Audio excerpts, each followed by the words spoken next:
దేవుని బిడ్డలారా, ఈ ఉదయకాల సమయమందు 102వ కీర్తన 6-7 వచనాన్ని మనం ధ్యానంలోనికి తీసుకుందాం. నేను అడవిలోని గూఢబాతును పోలి ఉన్నాను, పాడైన స్థలములలోని పగిడి కంటి వలె ఉన్నాను. రాత్రి మెలకువగా నుండి ఇంటి మీద ఒంటిగానున్న పిచ్చుక వలె నున్నాను.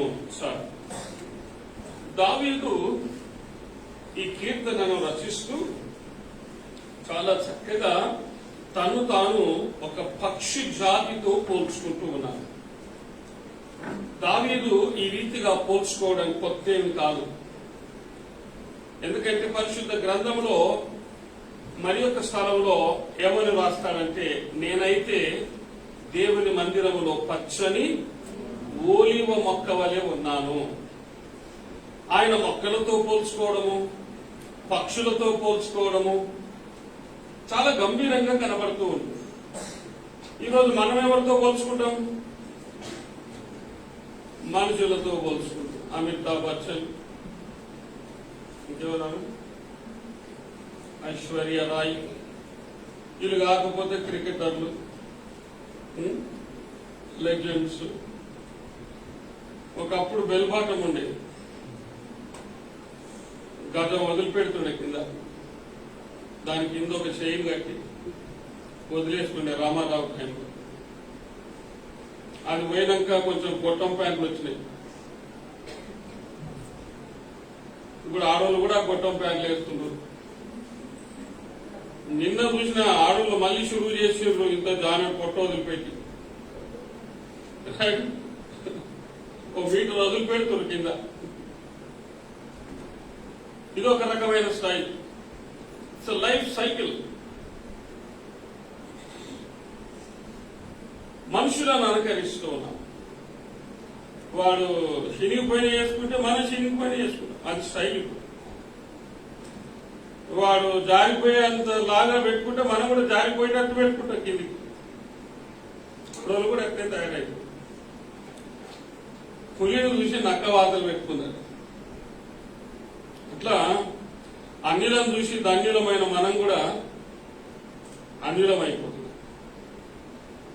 ఈ లోక ఆచారాలను అనుసరిస్తూ లోకంలో ఒకటైపోయాము. That is the greatest tragedy in our life. We should imitate the lord Jesus Christ. యేసు ప్రభును అనుకరించవలసిన మనము విచారకరమైన విషయం ఏంటంటే ఈరోజు మనుషులను అనుకరిస్తున్నాం. సంవత్సరానికి ఒక డ్రెస్ పేరు వస్తుంది. ఆ డ్రెస్ కొనేదాకా నీకు నిద్ర పట్టదు. ఆ డ్రెస్ కొనాలి, ఆ గొలుసు కొనాలి, ఆ బండి కొనాలి, ఆ ఇల్లు కొనాలి. ఈరోజు వాడుక ఎక్కువైపోయింది. అయితే దావీదు మనందరికి ఒక ప్రత్యేకంగా నిలబడుతూ ఉన్నారు. ఈ కీర్తనల గ్రంథంలో మనం చూసినట్లయితే ఈ 102వ కీర్తన ఎవరు రాశారో తెలియదు, అన్నోన్ ఆథర్. మొత్తం 150 కీర్తనల్లో 73 కీర్తనలు దావీదు రాశారు. విద్యాభ్యాసం లేని వాడు 73 కీర్తనలు రాయగలిగాడంటే నిజంగా దేవుని కృప. దేవుని దగ్గర నేర్చుకున్నాడు. ఇకపోతే ఆసాపు 10 కీర్తనలు రాశాడు. కోరాహు కుమారులు 10 కీర్తనలు రాశాడు. మోషే 1 కీర్తన రాశాడు. సొలొమోను 2 కీర్తనలు రాశాడు. ఏతాను 1, హేమాను 1. ఇంకొక 50 కీర్తనలు ఉన్నాయి. వాటికి ఆథర్స్ ఎవరో తెలియదు. అందులో ఇంకొకటి. ఈ కీర్తన దావీదు కీర్తనగా భావిస్తున్నాం కాబట్టి బహుశా ఇది దావీదే రాసి ఉంటాడు అన్నట్టుగా భావిస్తూ దావీదు యొక్క జీవిత రహస్యాన్ని మనం తెలుసుకుంటున్నాం. ఆయన ఈ పక్షులతో పోల్చుకోవడం అనేది చాలా విచిత్రమైనటువంటి విషయంగా మనం చూస్తూ ఉంటున్నాం. అందుకనే ఈరోజు మనం జ్ఞాపకం చేసుకోవాలి. యేసు ప్రభుల వారు పైనుండి పరలోకం నుండి ఈ లోకానికి వచ్చి 12 మంది శిష్యులను ఏర్పాటు చేసుకొని వాళ్ళందరికీ ఒక బోధ చేశాడు. ఏమని బోధ చేశాడంటే, ఆకాశ పక్షులను చూడండి, అవి విత్తవు, కోయవు, పంటను కూర్చుకొనవు, అయినను మీ తండ్రి వాటిని పోషించుచున్నారు. అయితే మీరు ఒకటి జ్ఞాపకం చేసుకోవాలి. ఏమిటంటే, మీరు వాటి కంటే శ్రేష్ఠులు. You are more precious than the birds. పక్షుల కంటే మీరు చాలా మంచివారు, శ్రేష్ఠులు. నిజంగా ఈరోజు మనం నేర్చుకోవాల్సినటువంటి పాఠం ఏమిటంటే, యోబు గ్రంథము 12వ అధ్యాయము 7వ వచనాన్ని మనం చూద్దాం. యోబు గ్రంథం 12వ అధ్యాయం 7వ వచనం. అయినను మృగములను విచారించుము, అవి నీకు బోధించును. అంటే మృగములను చూచినప్పుడట మృగాలు కూడా మనకు పాఠాలు నేర్పుతాయి. ఇంకెప్పుడన్నా వాటి గురించి మనం చూద్దాం. ఇప్పుడు రెండవ భాగాన్ని చూద్దాం. ఆకాశ పక్షులను విచారించుము, అవి నీకు తెలియజేయును. ఆకాశ పక్షులను చూడండి. ఇక్కడ దావీదు 3 పక్షులను మనకు పరిచయం చేశాడు. మొదటి పక్షి ఏమిటట? గూడబాలు. రెండవది ఏంటి? పగిడి కంటి. మూడవది పిచ్చుక. ఈ ఉదయకాలము, సాయంకాలము ఈ 3 పిచ్చుకలను గురించి మనం ధ్యానం చేస్తాం. ప్రభు మనకెంత సమయం ఇస్తాడో చూద్దాం. గూడబాతు. ఈ గూడబాతుల గురించి ప్రభు అంటున్నాడు, ఈ పక్షులన్నీ కూడా మనకు పాఠాలు నేర్పుతాయట. స్వల్పమైన ఈ పక్షులు, అసలు పక్షులకు దేవుడు ప్రత్యేకత ఇవ్వలేదు. మీరు పక్షుల కంటే శ్రేష్ఠులు అన్నాడు. మన ద్వారా ఇతరులకు పాఠాలు నేర్పబడాలి. మనుషులను చూసి నేర్చుకోండి అన్నాడు. కానీ ఇప్పుడు మనుషులను చూసి నేర్చుకోండి అనట్లేదు. స్వల్పమైన ఈ పక్షులే మనకు పాఠాలు నేర్పుతూ ఉన్నాయి. హల్లెలూయా. ఆకాశంలో ఉన్న ఈ పక్షులను చూడండి. ఈ పక్షులు, every bird has a message. Every bird is different from another bird. ఒక పక్షికి ఉన్న ప్రత్యేకత ఇంకొక పక్షికి లేదు.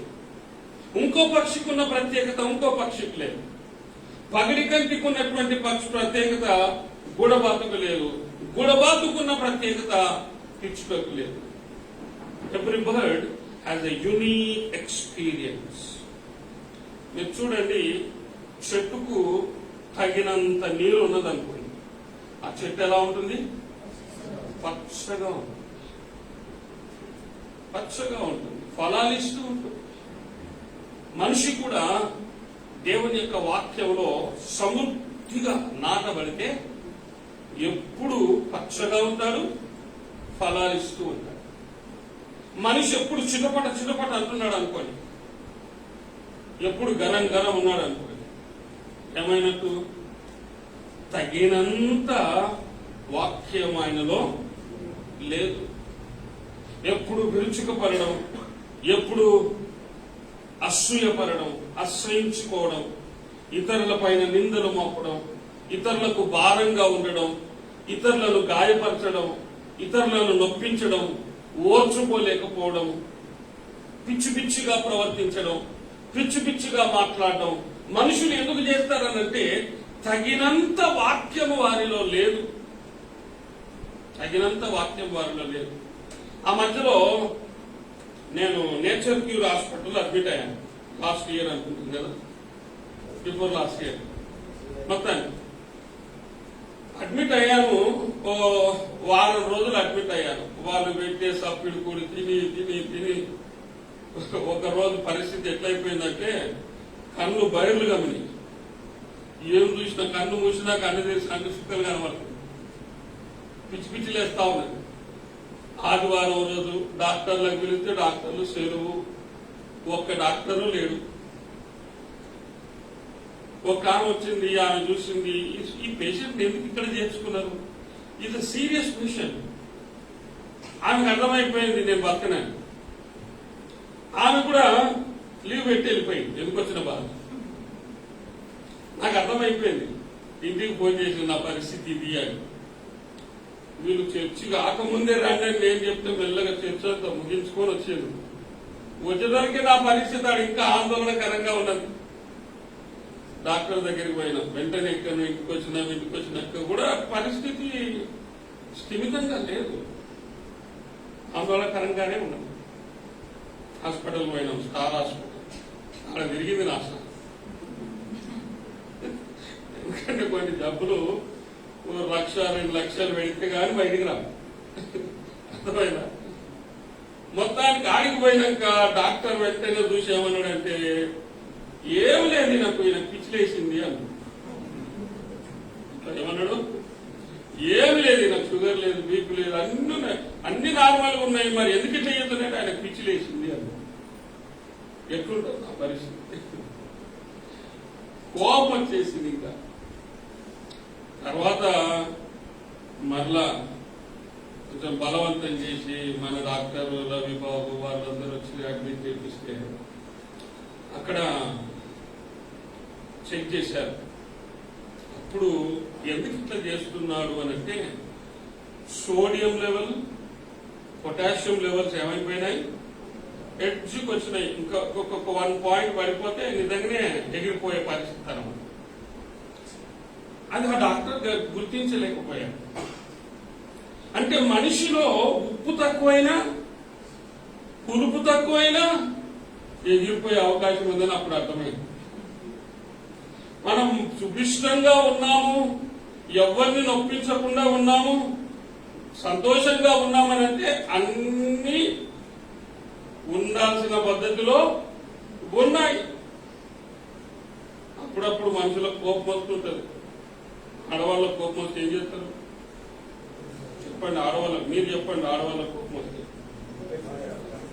కిచెన్ లో చూపిస్తారు వాళ్ళ తాండవం. అవునా?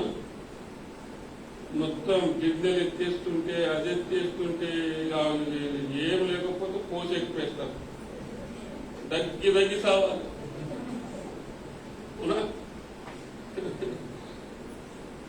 ఇప్పుడు ఒక కంపెనీలో పనిచేస్తున్నాం అనుకోండి, బాసు పిచ్చిలేస్తుంది. అప్పుడప్పుడు మనుషుల మీద అరుస్తా ఉంటాడు, భయంకరంగా అరుస్తుంటాడు, అకారణంగా అరుస్తూ ఉంటాడు. ఎందుకు అరుస్తున్నాడు? ఈమె ఎందుకు ఇట్లా ప్రవర్తిస్తున్నది? ఏదో తక్కువైంది. అర్థమైందా? పొటాషియమో, సోడియమో, ఇంకేమన్నా ఉంటాయి కదా అలాంటివన్నీ, ఏదో తక్కువైంది. ఆత్మీయ జీవితంలో కూడా అంతే. వాక్యం అనే విటమిన్ తక్కువైంది అనుకో, you will not be the same. చిటపట్టుకుంటావు. నువ్వు పంటికి పులుసులావు. నువ్వు అందరినీ ప్రేమించలేవు, అందరి విషయంలో తగ్గించుకొని ఉండలేవు, అందరినీ క్షమించే మనసు నీకు ఉండదు. పొడుస్తూ ఉంటావు, ఎత్తి పొడుస్తూ ఉంటావు, నిందలు వేస్తూ ఉంటావు, శాపనార్థాలు పెడుతూ ఉంటావు. ఎందుకు? నీలో వాక్యము కరువైపోయింది. అందుకనే ఎప్పటికప్పుడు వాక్యంలో నేను ఉన్నానా లేనా అనేది ఎప్పుడు మనము పరీక్ష చేసుకోవాలి. నువ్వు నీ యొక్క ప్రవర్తన మార్చబడుతుంది అనంటేనే వెంటనే దానికి కారణం ఏమిటి అనంటే, వాక్యము నీలో లోపిస్తూ ఉన్నది, వాక్యపు శక్తి నీలో లోపిస్తూ ఉన్నది, వాక్యము పర్సెంటేజ్ నీలో తగ్గిపోయింది అని ఈరోజు మనం జ్ఞాపకం చేసుకోవాలి. అయితే ప్రియ దేవుని బిడ్డలారా, వాక్యము సమృద్ధిగా ఉంటే పచ్చగా ఉంటావు, ఎవరిని కష్టపెట్టవు, ఎవరిని దుఃఖ పెట్టవు, నీకెంత బాధ కలిగినా ఓర్చుకుంటావు. తండ్రి మీరేమి చేయించున్నారో మీరు ఎరగరు కనుక వీరిని క్షమించు అంటావు. వాక్యం తక్కువైంది అనుకో, చూసుకో ప్రభావికి, నేను కూడా చూసుకుంటాను, నువ్వు కూడా చూసుకో, దుమ్ము రేపుదామంటావు. అర్థమైందా? ఆ దుమ్ము రేపడంలో నువ్వు అరుస్తా ఉంటుంటే నీకు తగిలేటోడు తగిలింది అనుకో, కరెక్ట్ ఒకడు తగిలింది అనుకుందాం, ఎప్పుడు అందరి మీద అరుస్తూ ఉంటాము. ఓ బాస్ ఉన్నాడు అనుకోండి, మీ బాస్ హామాను లాంటివాడు, మొద్దకాయని బాధ పెట్టినట్టు అందరినీ బాధ పెడుతున్నాడు అనుకోండి. కరెక్ట్ ఒకటి తగిలింది అనుకో, కరెక్ట్ దెబ్బ కొట్టిండు అనుకో, మళ్ళీ లేస్తాడా? చెప్పండి, లేస్తాడా? మనకి ఎవరు దొరుకుతలేడు కరెక్టోడు. మనల్ని కరెక్ట్ గా దెబ్బ కొట్టినోడు ఎవరు దొరుకుతలేడు. ఆ దెబ్బ పడకముందే సుధరాయించుకోవాలి. అందుకనే ఇందులో ఏమంటారంటే అక్కల మందుకు ఇషారా కాపీ. నువ్వు ఎన్నన్నా పని ఉంటున్నారు, నువ్వు ఎన్ని చేసినా పోనీలే అంటున్నారంటే నీలో లేదు, కానీ వాళ్ళ లోపల ఏమున్నది? ఓర్పు, సహనం ఉన్నది, ఓర్చుకునే గుణము వారిలో ఉన్నది. నీలాంటి పిచ్చిలేసినోడు ఇంకోటి కనబడ్డాడు అనుకో, 2 పిచ్చి కుక్కలు కలిసినాయి అనుకో, ఎట్లుంటది? పెద్ద విభాతం సృష్టించబడుతుంది. అవునా కదా? అందుకని బహు జాగ్రత్తగా ఉంటారు. మన మాటల్లో తేడా కనిపించిన, మన తలంపుల్లో తేడా కనిపించిన, మన క్రియల్లో తేడా కనిపించిన, నువ్వు నెమ్మది అనేది కోల్పోతున్నావు అనంటే, టెన్షన్ గా ఫీల్ అవుతున్నావు అనంటే, ఇంటెన్షనల్ గా మాట్లాడుతున్నావు అనంటే something wrong with you. Something wrong with you. Satan is occupying your whole being. అపవాది నిన్ను ఆక్రమించుకుంటూ ఉన్నాడు, వానికి అనుకూలంగా మార్చుకుంటూ ఉన్నాడు. Don't forget that. You are completely under the control of Satan. అప్పుడప్పుడు భర్త అరుస్తుంటాడు ఇంట్లో, ఏమైంది? పిచ్చిలేసింది వాడిని, దయ్యం బట్టి. అప్పుడప్పుడు భార్య అరుస్తుంటది, అకారణంగా ఏ కారణం లేదు. ఏ కారణం లేకుండా అరుస్తున్నారంటే ఏమనుకోవాలి? Crack fellow. అర్థమైందా? వయసు మీద పడుతూ ఉన్నప్పుడు అనుభవాలు వస్తుంటాయి, అన్ని లెసన్స్ వస్తూ ఉంటాయి. వయసు మీద పడ్డా నేను పడుతుందని అనుకుంటే ఎవరన్నా లాగి కొట్టిండు అనుకో, సరస్కపడుకో. అది ఎప్పుడు గుర్తుపెట్టుకోవాలి. ఈ 5 ఏళ్ళు ఒక తీరు ఎట్లుండవో కాలం కూడా అట్లుండదు, మనుషులు కూడా అట్లుండరు. నీకు తగిలినోడు కూడా తగడా పర్సన్ తగిలింది అనుకో, అదైపోతా ఉంది. అర్థమైందా? అందుకనే ఈరోజు మనం జ్ఞాపకం చేసుకోవాలి, what ever the changes, A changes మనలో వచ్చినా కూడా అపవాది వాని పని త్వరగా నీలో చేస్తున్నాడని గుర్తించాలి. సిగ్గుపడ, అయ్యో నేను ఎందుకు ఇట్లా చేసుకున్నా, చేతులు దాన్ని ఆకులు పట్టుకున్న ప్రయోజనము లేదు. ఈ మాటలు చెప్తుండే కానీ మన పొరపాట్లన్నీ మన కన్నుల ఎదుటకు రావాలి. నెహెమ్యా గ్రంథంలో ఒక చక్కటి మాట మీరు తర్వాత చదువుకోనండి. వారు ధర్మశాస్త్రము వినిపించబడుతూ ఉండేనట. వారి లోపల ఒకలాంటి ప్రత్యేకత కలిగింది. చూద్దాం ఒకసారి. నెహెమ్యా గ్రంథం 8వ అధ్యాయం 8-9 వచనం.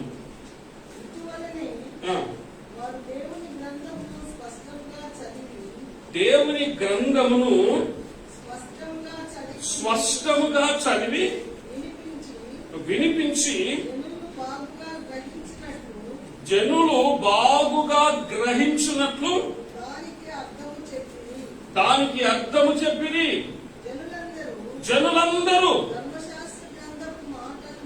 ధర్మశాస్త్రపు గ్రంథపు మాటలు విని ఏడువ మొదలు పెట్టగా చాలు. దేవుని యొక్క వాక్యమును వింటుంటే వాళ్ళకి ఏం కలుగుతుందట? ఏడుపు వచ్చేస్తా ఉన్నది. ఎందుకంటే దేవుడు సత్యాన్ని మాట్లాడుతూ ఉన్నారు.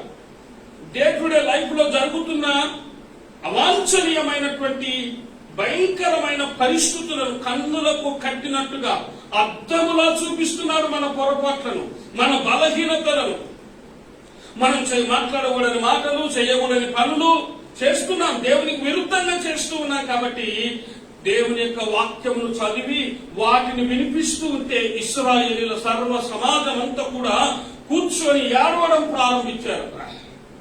మనకెప్పుడు వస్తుందో ఆ పరివర్తన? మనం ఏడవడం కంటే మూలగడం ఎక్కువ ఉంది, నవ్వడం ఎక్కువ ఉన్నది. ఎంత బాధాకరమైన విషయం. వారు గ్రహించారు. దేవుని యొక్క ధర్మశాస్త్రాన్ని వినిపించబడుతూ ఉన్నది, వింటూ ఉన్నారు, పరివర్తన చెందుతున్నారు, మార్పు చెందుతూ ఉన్నారు. ఈరోజు మనము వింటున్నాం. మనలో ఏమైనా ఇసుమంత బాధన్న నీకు కలుగుతూ ఉన్నదా? అరే, నేను ఎందుకు ఇట్లా ప్రవర్తించాను, నేను ఎందుకు ఇట్లా చేశాను, నేను ఎందుకు ఇట్లా మాట్లాడాను, నేను చేసింది తప్పు కదా, ఓర్చుకోవాలి కదా, ఎందుకు నేను ఓర్చుకోలేకపోయాను, వారి మీద వీరి మీద ఎందుకు అరుస్తున్నాను, వాళ్ళ మీద వీళ్ళ మీద నిందలు ఎందుకు పెడుతున్నాను? ఎప్పుడన్నా ఆలోచన చేసావా? పశ్చాత్తాపడ్డావా? ఏడ్చావా? ఇశ్రాయేలుకైతే కనువిప్పు కలిగింది, మరి మనకెప్పుడు కనువిప్పు కలిగింది? ఆలోచించు. సరే, ఈ సమయంలో, ఈ నేపథ్యంలో మనం గూఢబాకుల గురించి మనం ధ్యానం చేయాలి. ఎందుకంటే ఈ గూఢబాకు అనేటువంటిది చాలా ప్రాముఖ్యమైనటువంటిది. ఇది మనకు చక్కటి పాఠాలు నేర్పుతూ ఉన్నది అని దేవుని యొక్క వాక్యం మనకు సెలవిస్తూ ఉన్నది. ఆకాశ పక్షులను చూడండి, అవి మీకు నేర్పిస్తాయి. ఏమి నేర్పిస్తూ ఉన్నది? ఈ గూఢబాకుకు ఉన్నటువంటి ప్రత్యేకత ఏమిటి? ఈ గూఢబాకు ఏమి నేర్పుతూ ఉన్నది అని ఒక్కసారి మన జీవితంలో మనము జ్ఞాపకం చేసుకున్నట్లయితే, గూఢబాకులో ఒక ప్రత్యేకత మనకు కనబడుతూ ఉన్నది. అది ఏమిటి అంటే, ఇది ఎక్కడ ఉంటుంది, దీని యొక్క ప్రత్యేకత ఏమిటి? ఒక్కసారి మనం చూద్దాం. ఒకవేళ అనుకుందాం, ఈ గూఢబాకు చెట్టు పైన రాలింది, చెట్టు పైన కూర్చున్నది, దాహం వేస్తూ ఉన్నది. చెట్టు పైన కూర్చున్న ఈ పక్షికి ఇంటి పైననో, చెట్టు పైననో, ఎక్కడో కొండ పైననో, ఎక్కడ కూర్చున్నా కూడా దాహం వేస్తుంది అనుకుందాం. మనకు దాహం వేస్తే ఏం చేస్తాం? వెంటనే నీళ్లు త్రాగుతాం. ఇప్పుడు ఎండలో పడి వచ్చినటువంటి వాళ్లకు చల్లటి నీళ్లు ఇచ్చామనుకోండి, ఎట్లుంటది? గుండెకు నెమ్మదిగా ఉంటుంది, చల్లటి నీళ్లు. అవునా? ఈ గూఢబాకు యొక్క ప్రత్యేకత ఏమిటంటే, భూమిపైన కనబడుతున్న నీళ్లలో ఎన్ని నీళ్లు ఉన్నా కూడా అది తాగడానికి ఇష్టపడదు. అది ఎన్నడూ తాగదు. అది చూస్తూ ఉంటుంది, దాహాన్ని పెంచుకుంటూ ఉంటుంది. కానీ ఎన్నడూ కూడా తాగడానికి అది కాంప్రమైజ్ కాదు. It will never drink such water. ఎందుకు? కారణం ఏంటి? దానికి ఉన్నటువంటి ప్రత్యేకత ఏమిటి? ఎందుకు భూమి పైన ఉన్నటువంటి నీళ్లు తాగదు?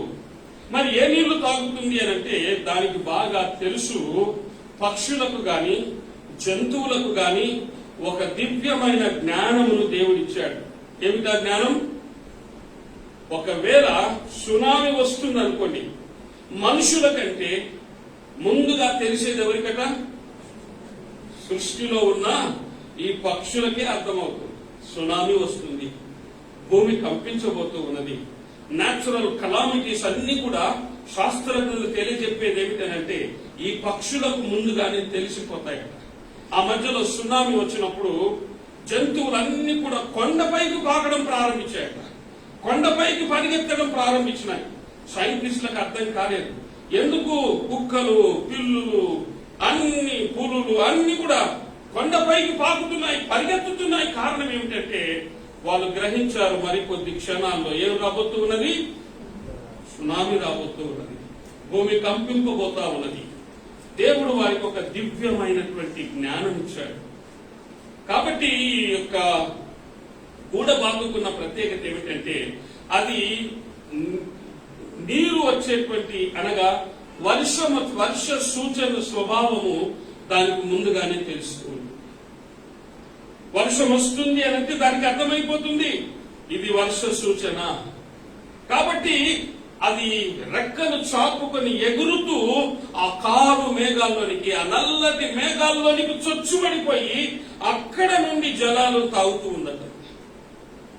పైనుండి వచ్చే జలాలే తాగుతుంది, కానీ క్రిందున్న జలాలను మాత్రం ఎన్నడూ కూడా అది తాగదు. ఎందుకు తాగదు? ఈరోజు మనం జ్ఞాపకం చేసుకోవాలి, పైనుండి వచ్చే నీళ్లను మాత్రమే ఆస్వాదిస్తుంది. పైనుండి వచ్చేటువంటి నీళ్లనే అది త్రాగుతుంది, కానీ కింద ఉన్నటువంటి నీళ్లను ఏమాత్రమును అది తాగదు. Why? What is the reason? ఒక్కసారి మనం జ్ఞాపకం చేసుకోవాలి. కింద భూమి పైన పడిన నీళ్లు, భూమి కలుషితమైంది, భూమి అపవిత్రమైపోయింది, భూమి చెడిపోయింది, పాడైపోయింది. ఈ రీతిగా మనం చూసుకుంటే నీరు మురికి నీరుగా మారిపోయింది. కాబట్టి ఈ పాడైపోయినటువంటి నీళ్లను, ఈ మురికి నీళ్లను అది ఎన్నడూ కూడా తాగదు. మన ప్రభుత్వం వారు మనకి ఇస్తారు. ఎలాంటి నీళ్లను ఇస్తారు? మనకు వచ్చిన నీళ్లను అదే రీతిగా మనకు అందించారు. దాన్ని ఏం చేస్తారు? ఫిల్టర్ చేస్తారు. ఫిల్టర్ చేసి మనకి ఇస్తారు. మూసీ నది నీళ్లను కూడా ఫిల్టర్ చేసి ఇస్తారు. మనకు మూసీ నది నీళ్లను తాగితే మనకు మూసుకుపోతాం అంటే అర్థమైందా? హుస్సేన్ సాగర్ నీళ్లను కూడా ఏం చేస్తారు? ఫిల్టర్ చేస్తారు. ఫిల్టర్ చేస్తారు. ప్రతి నీరు, every drop, every single drop water works department వాళ్ళు ఏం చేస్తారంటే దాన్ని ఫిల్టర్ చేసి మనకి ఇస్తారు. యాజ్ ఇట్ ఈస్ గా మనకి. దీనికి బాగా తెలుసు గూడబాతు. పై నుండి చినుకు పడింది అనంటే దాని నోటిలో పడాలి, లేదా కింద పడిన నీరు సస్య మీరా అది తాగనే తాగు. గంటలు గడిచిపోతుంది, దాహవుతూ వెయిట్ చేస్తుంది. దినాలు గడిచిపోతాయి, వెయిట్ చేస్తుంది. చావడానికి సిద్ధమవుతుంది, చావనైనా చస్తుంది. కానీ అది మాత్రము, ఆ నీళ్లను మాత్రము ముట్టదు. దానికి ఉన్నటువంటి గొప్ప నిశ్చయత ఎంత గొప్పదో చూడండి. ఒక పక్షి ఎంత చక్కటి నిశ్చయత కలిగి ఉంది. మనం కూడా అప్పుడప్పుడు పట్టు కలిగి ఉంటాం పనికి మాలిన విషయాలు. అమ్మండి, నేను మాట్లాడనంటే మాట్లాడను, నేను పోనంటే పోను, నేను ఇయ్యనంటే ఇయ్యను, నేను రానంటే రాను. పనికి మాలిన తలంపులు, పనికి మాలిన నిర్ణయాలు మనవి. ఈరోజు ప్రియులారా, ఈ గూడబాతు ఎన్నో చక్కటి సత్యాలను ఈ ఉదయకాలమును మనకు నేర్పుతూ ఉన్నది.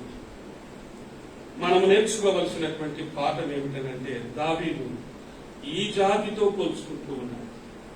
ఈ జాతికి సంబంధించినటువంటి, ఈ జాతిలో ఉన్నటువంటి ప్రత్యేకతను నిజంగా దావీదు కూడా ఈరోజు గూడబాతు లాగానే కనబడుతున్నాడు. ఇంకొక దగ్గర చూద్దాం. 73వ కీర్తన 25వ వచనంలో దావీదు ఒక చక్కటి మాట అంటున్నాడు. చూద్దాము. ఆకాశమందు నీవు తప్ప నాకెవరున్నారు? నీవు నాకుండగా లోకములోనిది ఏదియు నాకు అక్కరలేదు. పాట పాడతాం కదా. నీవుంటే నాకు చాలు నేసయ్యా, నీ వెంటే నేనుంటా నేసయ్యా. పాడరా మీరు? దేవుడు కాక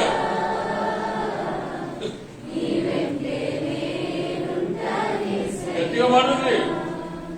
నీ మాట చాలయ్యా, నీ చూపు చాలయ్యా, నీ తోడు చాలయ్యా, నీ నీడ చాలయ్యా. ఎంత చక్కటి నీవుంటే చాలు. పాట పాడతాం మనం, కానీ ఏసై ఉంటే చాలా నీకు ఇల్లు కూడా కావాలి, బండి కూడా కావాలి, పైసలు కూడా కావాలి. పేరుకే ఏసై ఉంటే చాలు అంటున్నాం. కానీ దావీదు మాత్రం ఆకాశమందు నీవు తప్ప నాకు ఎవరు? ఈరోజు దేవుడు మనకుంటే చాలు. ఆయన మన పక్షముగా ఉండగా మనకు విరోధి ఎవడు? ఆకాశమందు దేవుడు ఉన్నాడు, మరి భూమి పైన ఏమున్నది? లోకములో ఏమున్నది? What is in the world? చూద్దామా దేవుని యొక్క వాక్యంలో. మొదటి యోహాను 2వ అధ్యాయము 16వ వచనంలో చూద్దాం. లోకములో ఏమున్నదో ఈరోజు మనం తెలుసుకుందాం. లోకములో ఉన్నదంతయు అనగా శరీరాశయు, నేత్రాశయు, జీవపు డంబము తండ్రి వలన పుట్టినవి కావు, అవి లోక సంబంధమైనవే. లోకంలో ఏమున్నదట? శరీరాశ, నేత్రాశ, జీవపు డంబం ఉన్నది. ఆకాశంలో ఇవి ఉండవు. హల్లెలూయా. ఆకాశమందు నీవు తప్ప నాకెవరున్నారు? అంటే దావీదు యొక్క ఉద్దేశం ఏమిటంటే, ప్రభువా నీకు ఇష్టము లేనివి నాకు అక్కరలేదు. భూమి నువ్వు దేన్నైతే అసహించుకుంటావో నేను దాన్ని అసహించు, నువ్వు దేన్నైతే ఇష్టపడవో నేను దాన్ని ఇష్టపడను. ఇది దావీదు ఉద్దేశం. అయితే ఈరోజు దేవుడు ఇష్టపడనివేవి? శరీరాశ, నేత్రాశ, జీవపుటం. ఈ లోకంలో ఇవే మనకు కనబడుతున్నాయి. ఈ మూడింటిని మనం ఒక్కసారి చూసినట్లయితే ఈ మూడు కూడా సాతాను యొక్క బలమైన ఆయుధాలు, అపవాది యొక్క బలమైన ఆయుధాలు. వాడు రకరకాలుగా మనుషుల పైన ఉపయోగిస్తూ ఉంటాడు. మొట్టమొదటిగా ఎక్కడ ఉపయోగించాడు? ఏదేను తోటలో ఉపయోగించాడు. ఏమంటున్నాడు? అవ్వ దగ్గరికి వచ్చాడు. ఒంటరిగా ఉన్నప్పుడు అవ్వ దగ్గరికి వచ్చాడు. దేవుడు ఒంటరిగా ఉండొద్దని జత చేశాడు. ఏం చేశాడు? జత చేశాడు కదా. ఈరోజు అవ్వ ఏం చేస్తా ఉన్నది? ఒంటరిగా ఉన్నది. మిస్టర్ ఆడమ్ ఎక్కడ పోయిందో లేదో, ఎక్కడ పోయిందో ఏమో, మేడం మాత్రమే ఇన్నే ఉన్నది. మేడం ఆడమ్ ఇద్దరు ఒక దగ్గర లేరు. అందుకనే శోధన వచ్చింది. శోధన రావడానికి అదొక ప్రధాన కారణం. ఈరోజు ఒంటరిగా ఉండడం వలన అపవాది వచ్చాడు. లేని తలంపున ఆమె మనసులో వేశాడు. ఇది నిజమా? ఇది నిజమా? ఏంటది? దేవుడు ఈ పండును తినవద్దన్నాడా? అవును, తినవద్దన్నాడు. నెంబర్ 1 శరీరాశ, శరీర ఆశ. ఆ పండు చూస్తుంటే ఆశ పుట్టించేదిగా కనబడుతూ ఉన్నది. శరీరాశ, నేత్రాశ, నేత్రాశ, నేత్రాశ. వెంటనే దాని గురించి ఆలోచన చేయడం ప్రారంభించింది. చూసింది, విన్నది, దాని గురించి ఆలోచన చేయడం ప్రారంభించింది.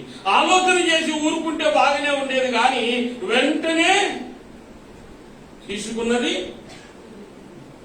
తిన్నది. శరీరాశ ఇది, నేత్రాశ. ఇప్పుడు డంబం. ఎలా? నేను తిన్న తర్వాత ఏమైపోతాను? ఐశ్వర్య రాయిని అయిపోతాను కదా. చెప్పండి, ఏమైపోతాను? సానియా మిర్జా అయిపోతాను కదా. చెప్పండి, దేవదూతవలప్పు. వీళ్ళందరికీ మించిన దేవదూతలాగా అయిపోతుందట. జీవపు డంబము అంటే శరీరాశ, నేత్రాశ, జీవపు డంబము ఆదిలోనే ఏదేను తోటలో వాడు వాడేశాడు. వాళ్ళను పడేశాడు. వాళ్ళు తప్పు చేశారు. ఈరోజు మనలందరినీ కూడా అదే తప్పులోనికి తీసుకుని వచ్చారు. హృదయమే అగాధమైన లోయరా, మానవులను మలిచే కానరా. ఆదిలోని అవ్వ పడెను ఆ లోయలో, ఆదామును దిగజార్చెను ఆ గడియలో. ఆదిలోని అవ్వ పడ్డది ఆ లోయలో. అదే లోయలోనికి మనల్ని ఈడ్చుకొని వెళుతూ ఉన్నది. ఇంత దౌర్భాగ్యమైన స్థితిలో మనం ఉన్నాము. ఈరోజు మన జ్ఞాపకం చేసుకోవాలి ప్రియ దేవుని బిడ్డలారా. అపవాది వాని చేతిలో ఉన్న ఈ ఆయుధము ఆదిలో నుంచి వాడు ఉపయోగించడం ప్రారంభించాడు. అంతటితో ఆగితే బాగుండేది. ఆ పాపము ఏమైపోయింది? ప్రబలిపోయింది. ఇంకా విస్తరించుచు వస్తూ ఉన్నది. యేసయ్య కాలంలో యేసయ్యనే శోధించడానికి వెనుకంటే యేసు ప్రభుల వారు 40 దినాలు 40 రాత్రులు ఉపవాసము. ఆయన 33.5 సంవత్సరాలలో 3.5 సంవత్సరాలే ఏం చేశాడు? సేవ చేశాడు. ఆయన దినచర్య ఏమిటంటే ఉదయకాలం నుంచి రాత్రి వరకు ఆయన చేసే పనులు ఏమిటంటే 4 పనులు చేసేవాడు. మొదటిది వాక్యాన్ని ప్రకటించేవాడు, రెండవది స్వస్థపరిచేవాడు, మూడవది అద్భుతాలు చేసేవాడు, నాలుగవది ప్రార్థన చేసేవాడు. ఈ 4 మాత్రమే చేసేవాడు, ఇంకా వేరేది కూడా ఆయన చేసేవాడు కాదు. అయితే ఈరోజు మన జ్ఞాపకం చేసుకోవాలి. 40 దినాలు ఉపవాసం ఉండి లేచిన తర్వాత, బాప్తిసం తీసుకుని 40 దినాలు ఉపవాసం ఉన్న తర్వాత ఆయన కలిగినటువంటి శోధన ఇంత అంత కాదు, చాలా పెద్ద శోధన. అంటే ఒకటి జ్ఞాపకం చేసుకోవాలి, నువ్వు ఎప్పుడైతే ఆత్మీయంగా ఎదగడానికే సిద్ధపడతావో, ఈ రోజు నేను ఫాస్టింగ్ ఉండాలని నువ్వు నిర్ణయం తీసుకుంటావు చూడు, అక్కడ వస్తుంది శోధన. అదే రోజు పక్కింట్ల నుంచి మటన్ వాసన వస్తుంటది, చికెన్ వాసన వస్తుంటది, ఆకలి కూడా ఎక్కువైతే ఉంటది, టైం కూడా తొందరగా పోదు, ముళ్ళు 3 మీదకి రాదు. అర్థమైందా? నీ మూడంతా 3 ముళ్ళు మీద ఉంటే 3 ఎట్లయితుంది? అర్థమైందా? ఇక కొందరు అమలక్కలు చేసే పని ఏంటంటే ఉపవాసం ఉన్న రోజున ఇన్ని బట్టలు వేసుకుంటారు, అవి ఉతికి 12 అవుతుంది ఉతికేటప్పుడు. ఇంకెన్ని గంటలు ఉన్నది? ఇంకా 3 గంటలు ఉన్నది. ఇంకేం చేయాలి? ఇల్లు కడగాలి. ఇల్లు కడిగినాక బట్టలు అయిపోయినాయి, ఇల్లు అయిపోయింది, బాసాన్లు, ఒళ్ళు కడుక్కోవాలి. పాలు తక్కువ 3. అర్థమైందా? మనం సర్దుకొని కూర్చొని అది చేసే వరకు 5 నిమిషాలు తక్కువ 3 అవుతుంది. ఇక అప్పుడు దెబ్బ ఉరికొచ్చి బైబిల్ చదివి ప్రార్థన చేసి అబ్బో గంట సేపు ప్రార్థన చేసేంత ఫీలింగ్ వస్తుంది. అవునా కదా? మన ఉపవాస దినాలతో గడిచిపోతుంది. దారుణమైన పరిస్థితి. ఈరోజు ప్రియ దేవుని బిడ్డలారా, ఒకటి మన జ్ఞాపకం చేసుకోవాలి. దేవుడు మనతో మాట్లాడుతూ ఉన్నప్పుడు, దేవుడు మనకు ఈ చక్కటి ఆధిక్యత ఇస్తూ ఉన్నప్పుడు దీన్ని యూటిలైజ్ చేసుకోవడం దేవుడు మనకి ఇచ్చిన గొప్ప ఆధిక్యత. యేసు ప్రభుల వారు ఉపవాసం ఉన్నారు. ఆహారము కానీ నీళ్లు కానీ ఏది కూడా ఆయన ముట్టలేక. నేను అప్పుడప్పుడు ఒక మాట చెప్తుంటాను. మన ప్రాంతంలోనే ఉన్నారు మహానుభావులు, చాలా ఫాస్టింగ్ చేస్తారు. 40 days fasting, 20 days fasting, 120 days fasting. నాకు పిచ్చి, మైండ్ బ్లోయింగ్. ఎట్లా చేస్తారా వీళ్ళు? ఎట్లా చేస్తారు?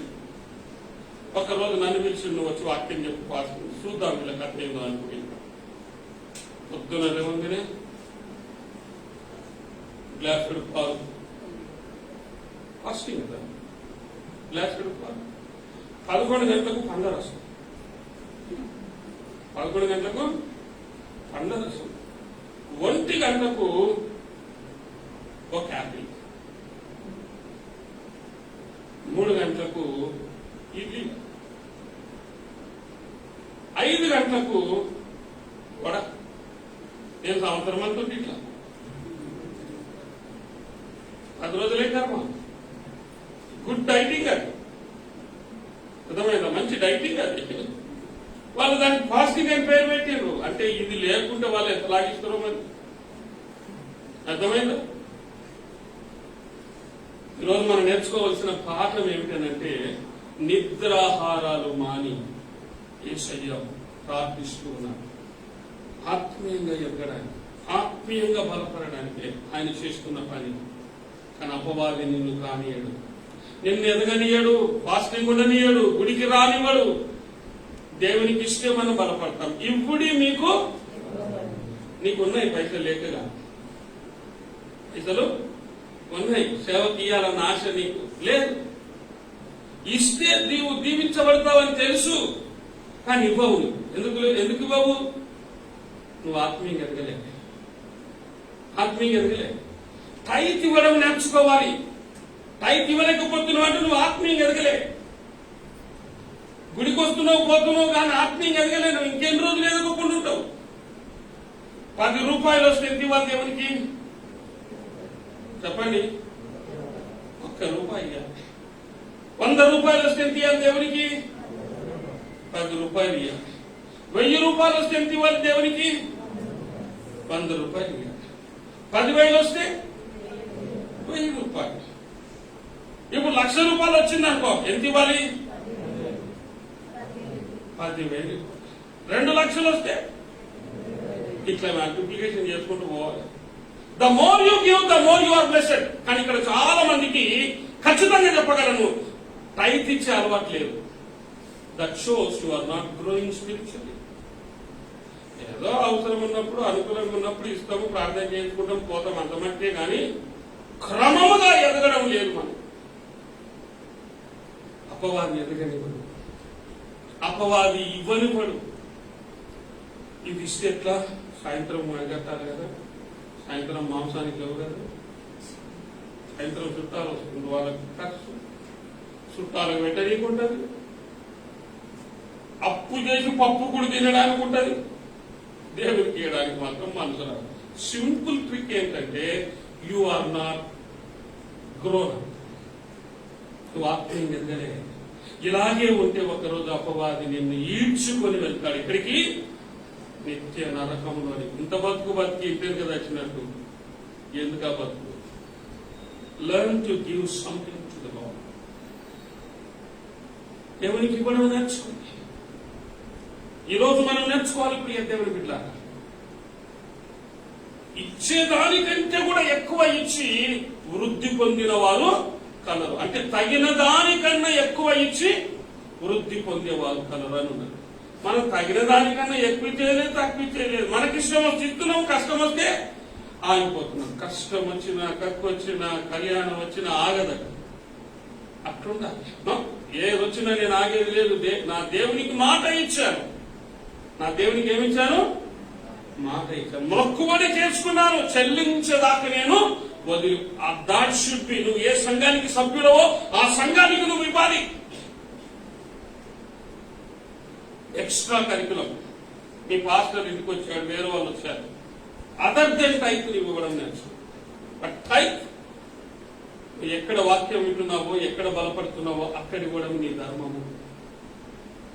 ఉడిపి హోటల్లో తిని ఇరానీ హోటల్లో బిల్లు కడితే అడ్డుకుంటాడు. చెప్పండి. పప్పు రుబ్బు అంటాడు. పప్పు రుబ్బు, ప్లేట్లు కడుగు, హోటల్ కడుగు, తుడువు అంటాడు. అవునమైనా? అర్థమైందా? మనిషిలే ఊరుకోరు, దేవుడు ఎట్లా ఊరుకుంటాడు? నేను లాస్ట్ వీక్ చెప్పాను, మనకు ఉన్నదంతా ఎవరిదట? దేవునిది. దేవునికి ఇవ్వడానికే నువ్వు దేవులాడుతున్నావు. ఎంత విచారకరమైన పరిస్థితి. దేవుడే నీకు ఇచ్చాడు, ఉద్యోగం ఇచ్చాడు, ఆరోగ్యం ఇచ్చాడు, పని చేసుకునే కృపనిచ్చాడు, సమయానికి డబ్బులు ఇస్తున్నాడు. ఇప్పుడు తిరిగి దేవునికి ఇవ్వడానికే నువ్వు దాపరికం చేస్తున్నావు. It is not good. చెప్పకపోతే దేవుని అన్నాడు. ఇవ్వలేకపోతున్నావు అనంటే నువ్వు ఇంకా ఎదగలేదు. ఇమ్మెచ్యూర్, బచ్పన్ హయా. So learn to give to the lord. దేవునికి ఇవ్వడం నేర్చుకోండి. ఇప్పుడు మీకు ఇవ్వబడను. అణిచి కుదించి మీరు ఇచ్చినప్పుడు దేవుడు అదే రీతిగా మీకు కూడా దేవుడు ఇస్తాడు. అర్థమైందా? నిండు కొలతతో నీవు ఇస్తావు, కానీ దేవుడు ఇచ్చేటప్పుడు ఎట్లా ఇస్తాడట? అణిచి కుదించి. మనం ఆ కాలం ఇప్పుడంటే లేదు కానీ ఆ కాలంలో సేరు పావు ఉంటుంది కదా, పిండి అడిగారు అనుకోండి, పిండి ఏం చేస్తారు? ఆ పైదాకా వచ్చి ఇట్లా కొట్టిస్తాం మనం, అనా నిండు ఉంటుంది. కానీ దేవుడు ఇచ్చేటప్పుడు దాన్ని ఒత్తుతాడట. అణిచి కుదించి. అలాంటి పావులు 4-5 పడతాయంట. నువ్వు దేవునికి ఇచ్చేది కొంత, కానీ దేవుడు ఇచ్చేది తో. అది ఇచ్చిన వారికే తెలుస్తుంది. ఆ రుచి చూసిన వారికే తెలుస్తుంది. నేను ఎందుకు ఇవ్వాలి, వీళ్ళకి ఎందుకు ఇవ్వాలి, నేను ఇష్టం, వీళ్ళు వాళ్ళు బాగుపడతారో భ్రష్టులు అయిపోతారో నీకు అనవసరం అది. కానీ నువ్వు భ్రష్టుడం అయిపోతున్నావు, అది గుర్తుపెట్టుకో. అర్థమైందా?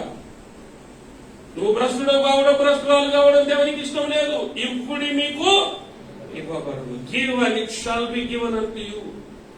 నువ్వు దీవించబడాలంటే దేవునికి ఇవ్వాలి. నువ్వు ఆశీర్వదించబడాలంటే దేవునికి నువ్వు చెల్లించాలి. వెదజల్లి వృద్ధి పొందువారు కలరు.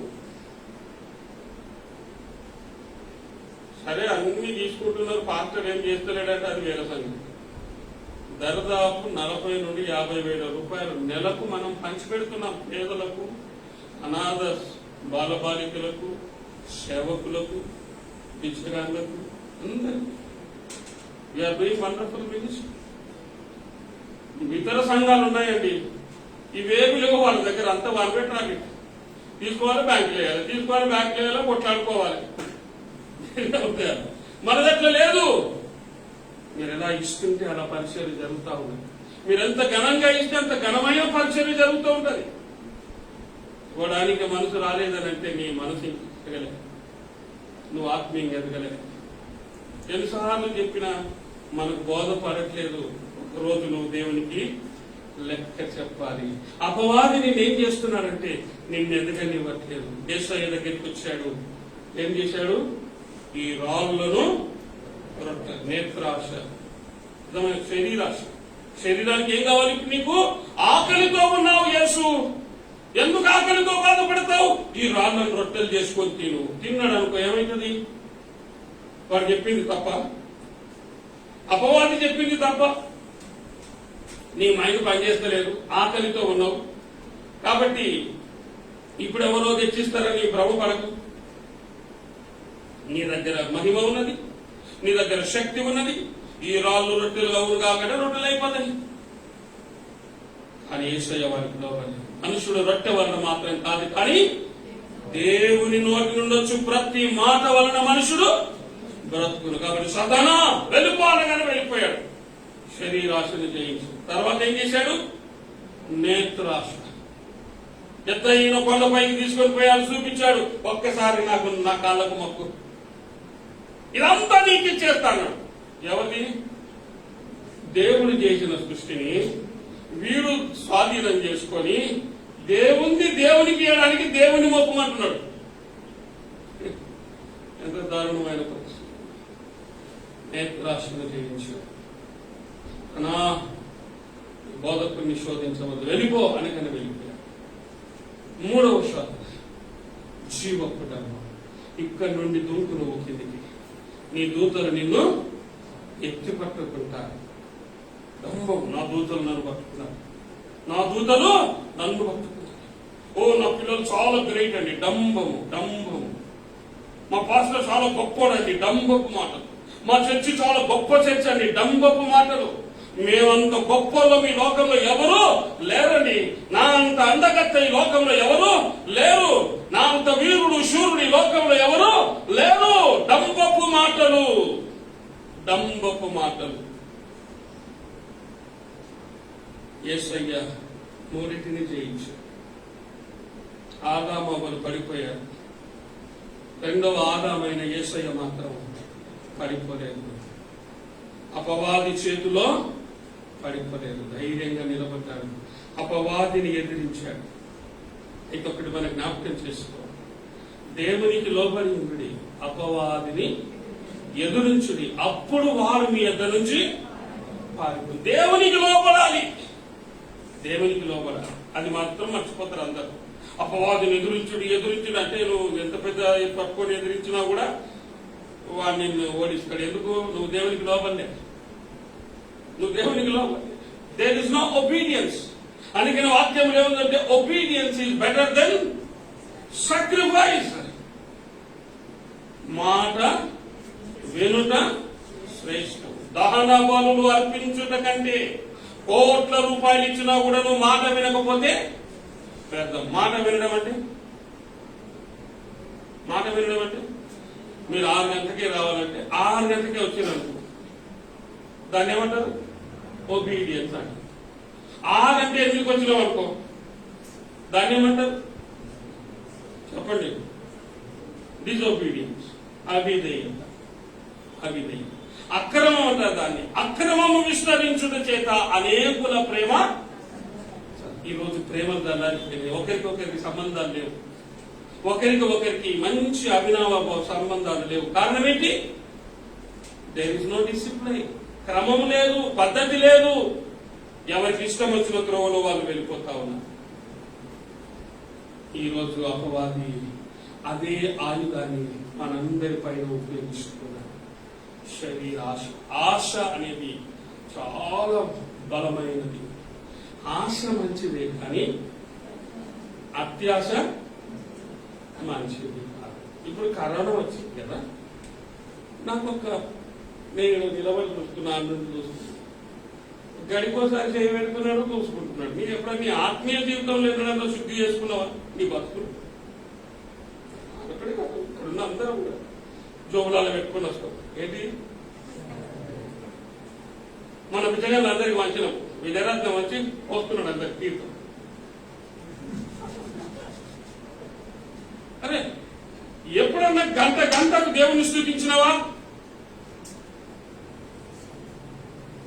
గంటకు దేవుణ్ణి ఆరాధించినవా? గంటకు దేవుణ్ణి మహిమపరిచినవా? లేదు. నీ శరీరాన్ని శుభ్రం చేసుకుంటున్నావు. It's pure waste. శానిటైజర్ తో నువ్వు స్నానం చేయగాక పరలోకానికి పోవు. ఇది గ్యారంటీ. 24 hours ముసుగేసుకొని అనుకో, పరలోకానికి పోతావా?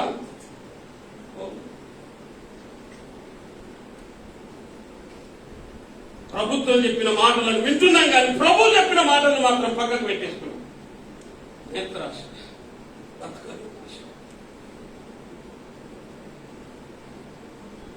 ఈరోజు ఎంత దిగజారిపోయినాం మనంటే. క్షణం శానిటైజింగ్. ఇది జ్ఞాపకం ఉన్నది నీకున్న పాడు అలవాట్లను మానుకోవడానికి, పాడు తలంపులను మానుకోవడానికి, దేవునికి భయపడడానికి మాత్రం మనసు లేదు నీకు. కఠినమైపోయినావు, పాషాణమైపోయినావు, భ్రష్టులమైపోతున్నాం మనం. లోబడే మనసు లేదు నీకు, పశ్చాత్తాపడే మనసు లేదు నీకు. దేవునికి భయపడకుండా భ్రష్టులమైపోతున్నాం. అందుకే ఒక భక్తుడు అన్నాడు, ఆశను జయించువాడు ఆనందమయుడు. ఎవరట? ఆశను జయించువాడు ఆనందమయుడు. నీ ఆశ ఏంటంటే, నీ బతుకులో నీ ఆశ ఏంటంటే గంటకు శానిటైజ్ చేసుకోవాలి. ఇదే నీ ఆశ. కానీ గంటకు నేను శుద్ధి చేసుకోవాలి, నా పాపాన్ని ఒప్పుకోవాలి, పశ్చాత్తాపడాలి. అయ్యో, నా చూపులతో తప్పు చేశాను, నా మనసుతో తప్పు చేశాను, నా క్రియలతో తప్పు చేశాను, ప్రభువా నన్ను క్షమించు.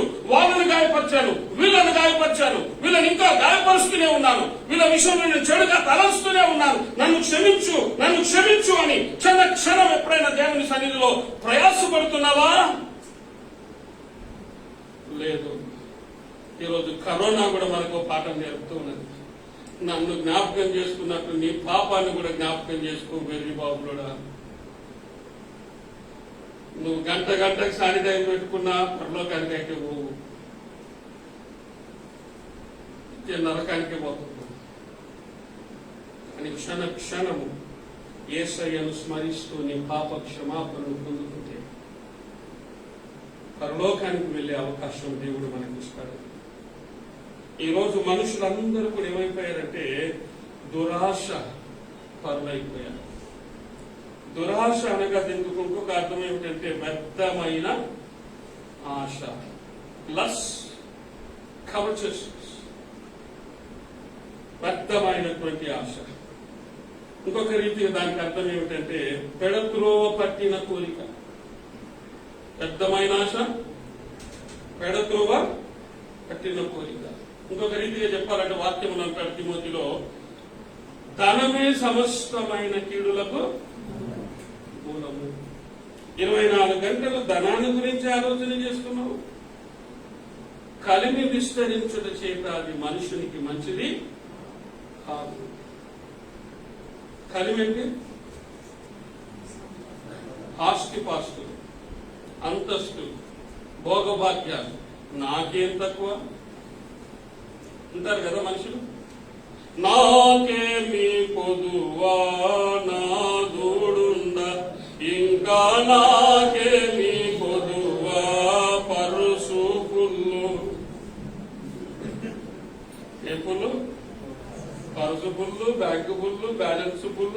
అన్ని ఫుల్. అయితే నీకు నిత్య నరకము తప్పదు. జస్ట్ ఇమాజిన్, ఒక్కసారి నైతిక విలువలతో జెన్యూన్ గా ఆలోచన చేసి చూడండి. ఏంటి నేను చేస్తున్న పని? గంటకు శానిటైజ్, 10 నిమిషాలకు ఒకసారి శానిటైజ్ చేస్తున్నావే. ఎప్పుడన్నా వాక్యం విషయంలో నువ్వు అంత శ్రద్ధ తీసుకున్నావా? పనికి మారిన విషయాలు శ్రద్ధ తీసుకుంటున్నావు అంటే ఇప్పుడు శానిటైజ్ చేసుకోవడం తప్ప అని నేను అనను, మాస్కులు కట్టుకోవడం తప్ప అని నేను అనను. నీ ఇష్టము, నీ శానిటైజరు, నీ మాస్కులు, నీది అంతా నీది. ఒక దేవుని బిడ్డగా కరోనాకు భయపడినంతగా దేవునికి భయపడుతున్నావు లేదే. దేవుడు ఎంత బాధపడుతున్నాడు బిడ్డ? పంపించిన కరోనాకు భయపడుతున్నావు కానీ నాకు భయపడతలేదే. దేవుడు నిన్ను ఒకరోజు లెక్కడు, మనలందరినీ లెక్కడు పడుతుంది.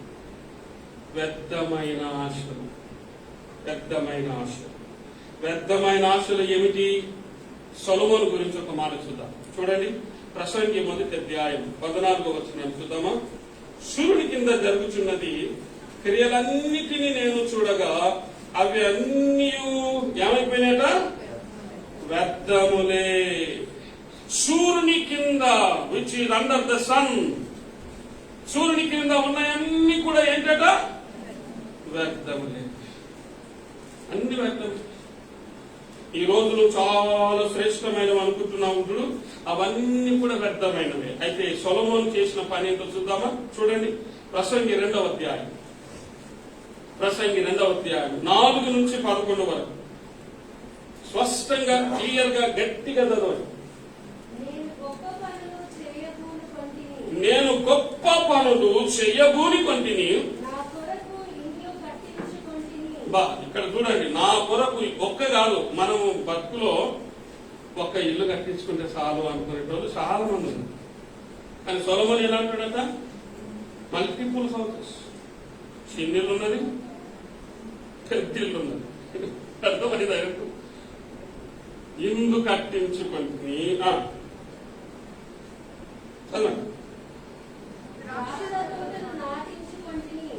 ద్రాక్ష తోటలు నాటించుకొని చదువుతూ వెళ్ళండి. నా కొరకు ఒక తోట కాదు, తోటలను, శృంగార వనములను వేయించుకొని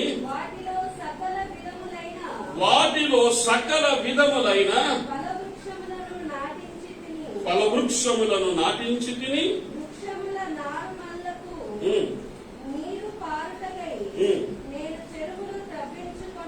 చెరువులనే తవ్వించుకున్నాడట వాటి కొరకు. పనివారిని, పనికత్తెలను సంపాదించుకొంటిని. నా ఇంట పుట్టిన దాసులు నాకుండిరి. యెరూషలేమునందు నా ముందున్న ఉండిన వారికి అందరికంటే ఎక్కువగా పశువుల మందలను, గొర్రె మేకల మందలను బహు విస్తారముగా సంపాదించుకొంటిని. నా కొరకు నేను వెండి బంగారములను, సంపాదనను, ఆయా దేశములలో దొరుకు సంపత్తును కూర్చుకొంటిని. మంచి మ్యూజిక్ లవర్.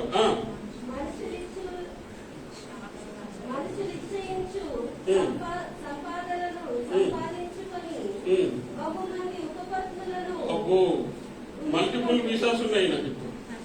బహుమంది ఉపపత్నులను. మరి పైసలు ఎక్కువైతే ఇవే బుద్ధులు ఉంటాయి. అర్థమైందా? కొంచెం జీతం ఎక్కువైనా భార్య సరిపోదు, ఇంకొక భార్య కావాలి. నాకు ముందు యెరూషలేమునందున్న వారందరికంటేను నేను గనుడనై అభివృద్ధి నొంది తిని. నా జ్ఞానం ఇంకను నన్ను విడిచిపోలేదు. ఈ మాట జాగ్రత్త. నా కన్నులు ఆశించిన వాటిలో దేనిని అవి చూడకుండా నేను అభ్యంతరం ఏది కావాలనుకుంటాడు కానీ పొందాడు. మరియు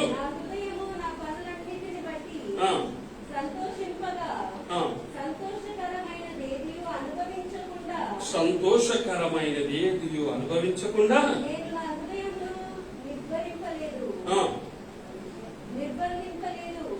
ఇదే నా పనులన్నిటి వలన నాకు దొరికిన భాగ్యము. అప్పుడు నేను చేసిన పనులన్నీ వాటి కొరకై నేను పడిన ప్రయాసమంతయు నేను నిదానించి వివేచింపగా అవన్నీ వ్యర్థమైనవిగాను ఒకడు దారికి ప్రయాసపడినట్టుగాను అగ్గుపడెను. చూసారా, 4 నుంచి 11 వరకు ఆన్లైన్ లో ఉన్నవారు చదువుకోండి. 4 నుంచి 11 వరకు ఇవన్నీ గాలికి ప్రయాసపడినట్టుగానే ఉన్నది, వ్యర్థమైనవి. ఈరోజు ప్రియులారా, మనం చేసేది ఏంటి? వ్యర్థమైన వాటి కొరికే మనం ఎక్కువ ప్రయాసపడుతున్నాం. ఒకడు సర్వలోకమును సంపాదించుకొని వాని ప్రాణమును పొడగొట్టుకుంటే వానికి ఏమి ప్రయోజనము?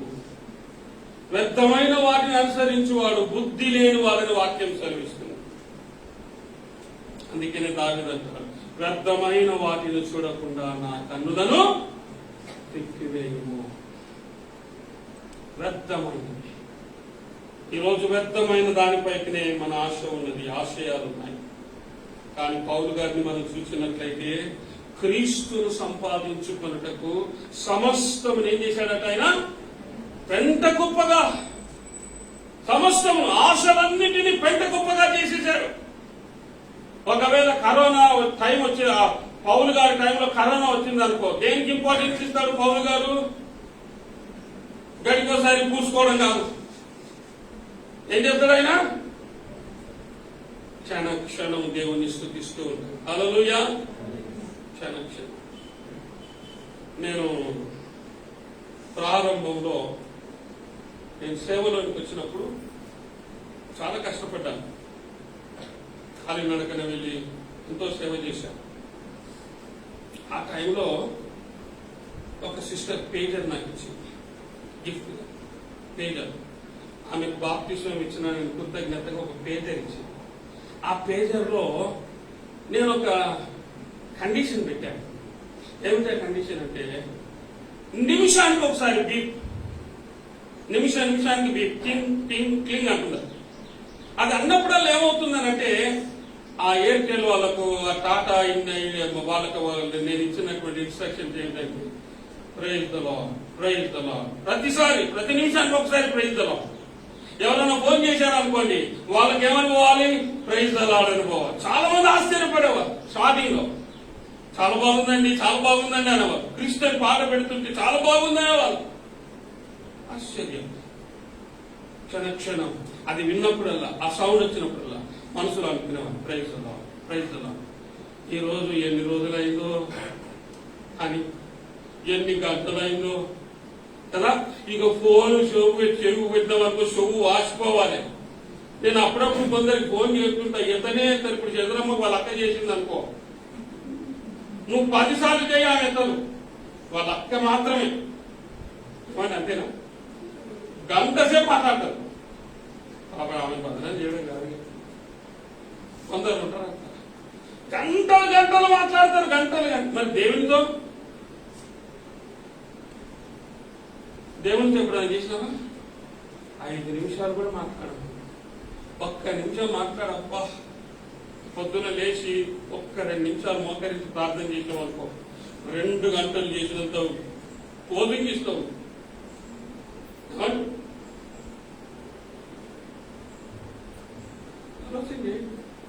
You are not able to spend maximum time with the Lord.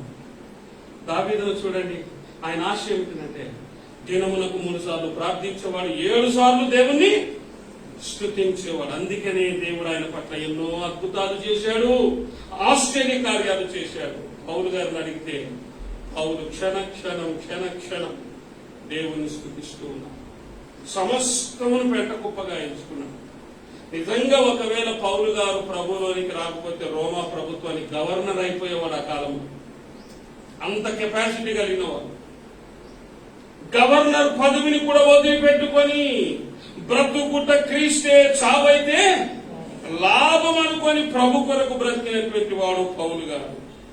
ప్రియ దేవుని బిడ్డ, మరి నీవు నేను ఎట్లా ఉన్నాను ఆలోచన చేయండి.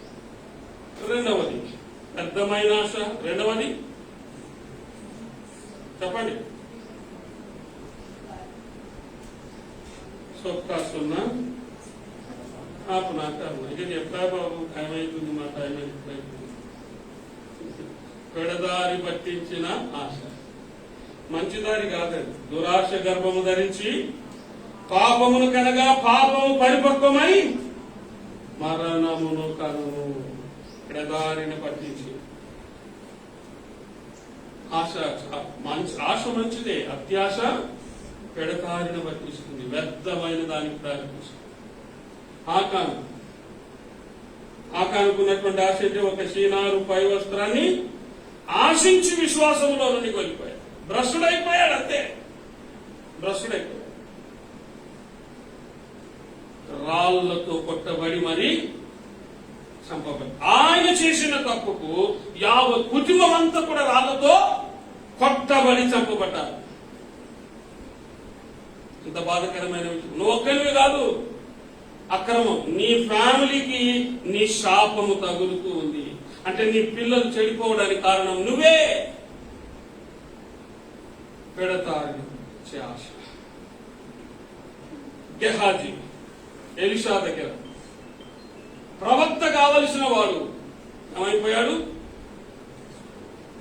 కుష్ఠరోగి. నయమానుకు వదిలిన కుష్ఠుని కొని తెచ్చుకున్నాడు. అబద్ధములాడి అక్రమంగా సంపాదించాడు. క్రమంగా సంపాదించింది కాదు, అక్రమంగా సంపాదించాడు.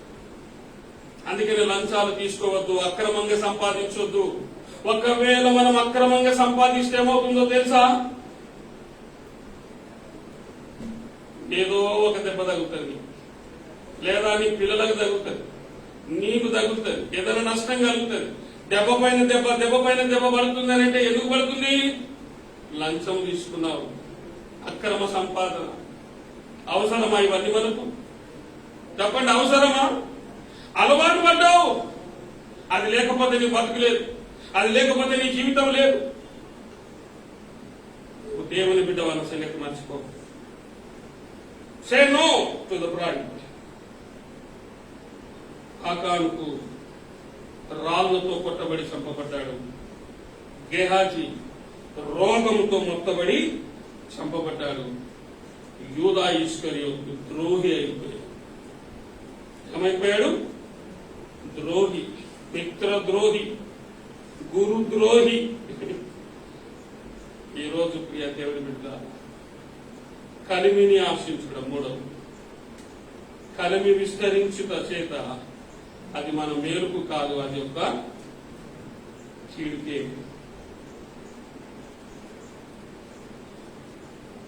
ఎందుకు ఈ మాటలు చెప్తున్నానంటే, గూఢబాటు నిర్ణయం తీసుకుని, నో, నేను కిందికి రాను, కింద ఉన్న నీళ్లను తాగను, ఈరోజు నేను పాపము చెయ్యను, క్షణక్షణం దేవుని కనపరుస్తాను, క్షణక్షణం దేవుని మహింపరుస్తాను.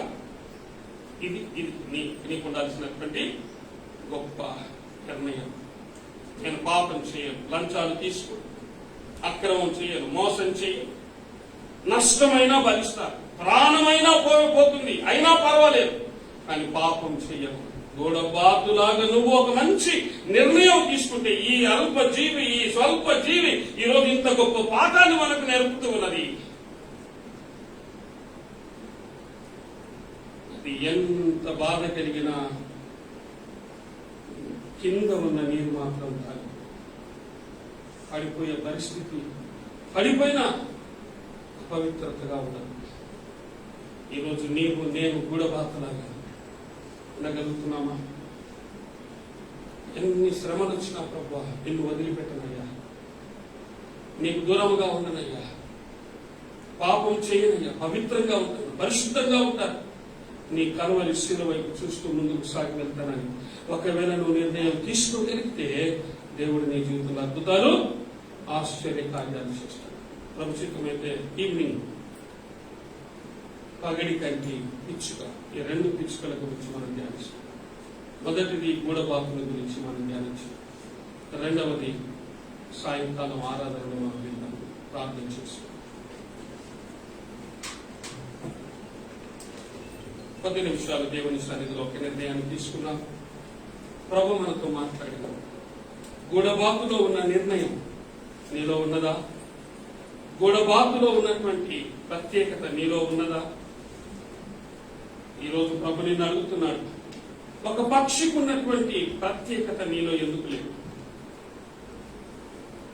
నా కొరకు ఎందుకు ప్రత్యేకంగా నువ్వు బ్రతకలేకపోతున్నావు? ఆలోచన చేయమని ప్రభు అడుగుతున్నాడు. ఈరోజు దేవుని సన్నిధిలో ఒక ఆలోచన చేయి ప్రియ దేవుని. అయ్యా, గూఢబాతులాగా నేను కూడా ఒక ప్రత్యేకత కలిగి ఉంటాను. పాపము వైపు నేను వెళ్ళను, పాపము జోలికి నేను వెళ్ళను, పరిశుద్ధంగా ఉంటాను, క్షణ క్షణం నిన్ను స్తుతిస్తాను అని దేవుని సన్నిధిలో ఒక నిర్ణయాన్ని తీసుకో. దేవుడు నీకు సహాయం చేస్తాడు. మనము ప్రార్థనలో ఉండే పరిచారకులు ముందుకు వస్తారు.